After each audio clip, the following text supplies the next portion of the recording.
Alright, so today I want to talk TRS versus TS, or more specifically, balanced versus unbalanced cables. Now, I have an example of two cables here. In my right hand, I have a TRS cable, and my left, I have a TS. And to give you a really quick definition, because we're just going over basics right now, this is not really in depth, um, we have the TRS is tip, ring, and sleeve. Alright, and you'll notice it has two black bands there separating the sections, and this other one is tip and sleeve. This is what is referred to as balanced and unbalanced. Now, these cables are ones that you would find typically in an audio application. There are some other applications for them. For example, this TS cable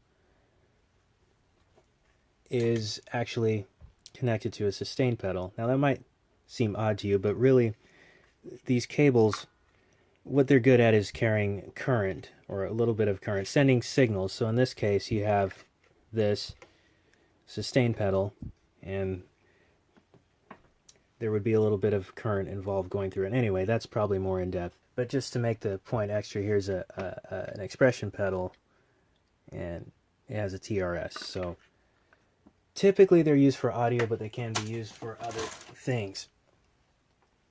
But right now we're talking about the audio application. So what's the difference? Well, we have,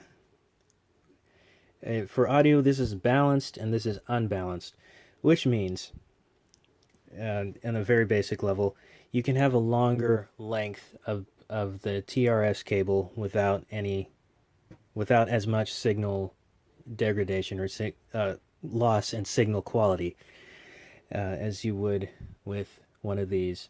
It's not that you can't use these, but for applications where you're going to need a longer length of cable and just for general audio quality, this would be the recommended type of cable for passing an audio signal.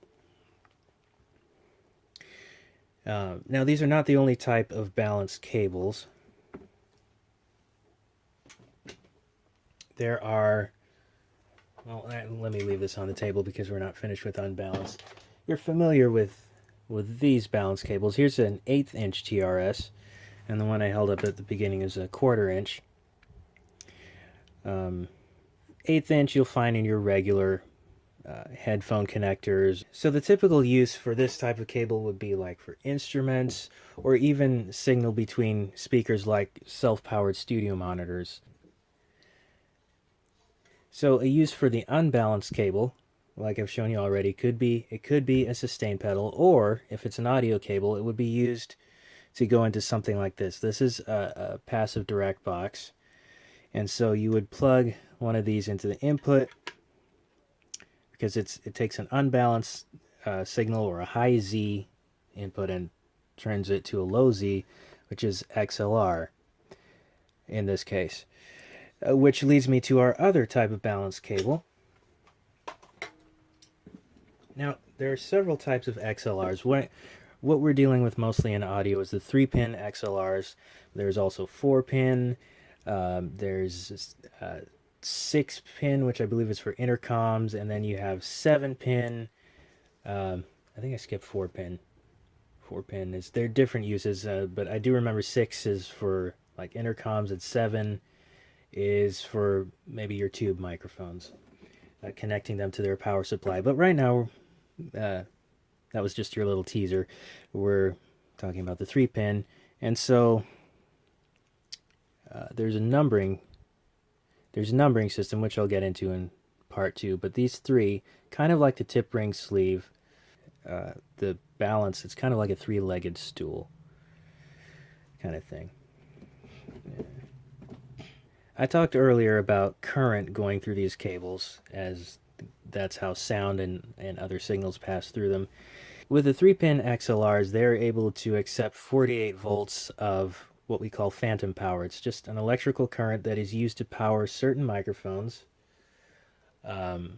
like your condenser microphone, and be it a large diaphragm condenser or small diaphragm, they take generally around 48 volts of power. Some microphones take less than that. I've also seen these used as a charger, carrying 24 volts of electricity, which is about half the capacity. I don't know if it's the rated capacity, but definitely the one you find on most soundboards and mixers is 48 volts, and 24, these can definitely handle it. So, like with the TRS cables, the benefit of these is longer cable and less signal degradation. Also, in this case, this is a quad cable, so the shielding and just overall better quality audio. There we go. I already briefly I kind of brushed past it, but these are the female balance. Well, in this case, it's unbalanced, but the balanced ones have the same look on the outside anyway. There's some like you might find on the back of the Scarlet, and then okay, here's a female going into the male thing. I gotta stop this, or I'm gonna be giggly like a 12-year-old here.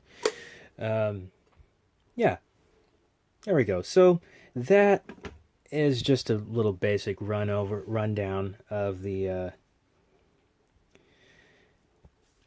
cables of balanced versus unbalanced cables, and hopefully you found this helpful. Let me know if you want a part 2 with a little more detail.